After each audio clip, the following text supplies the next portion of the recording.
The expert. Today we are joined by our resident pet vet to answer your questions. Most important question, what is a schnoodle? Yeah. Joining us this afternoon is Dr. Katie Heinrich, and this is Wilford, a Schnauzer Poodle mix. Schnoodle. He is 12 years old.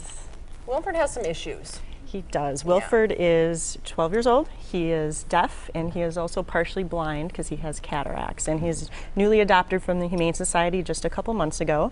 And the owner is wondering about tips on living with a deaf and partially blind dog. And so it is amazing how well deaf and blind dogs do.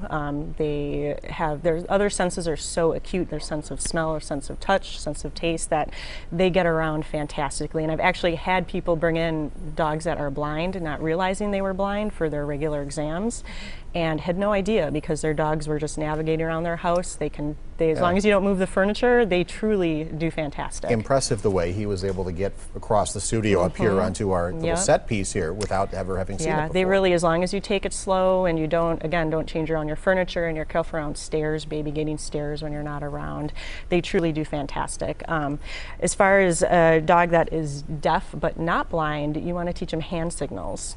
So you still have to be careful off leash because obviously they can't hear you to call them back. But they pick up hand signals amazingly quickly, learning how to sit and stay and come and all that good stuff.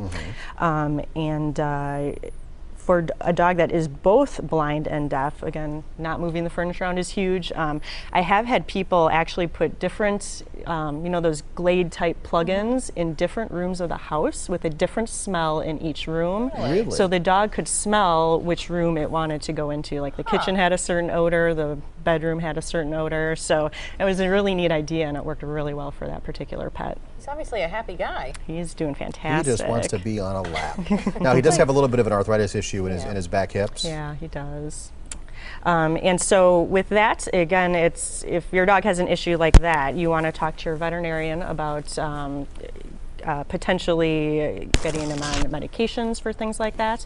You can also do acupuncture, laser therapy. I mean, there's so many options. There are a variety of supplements available that can potentially help with that kind of issue, and it's a very common complaint among dogs at this age. Well, good to meet Mr. Brimley today. Yeah, you just need another strategy.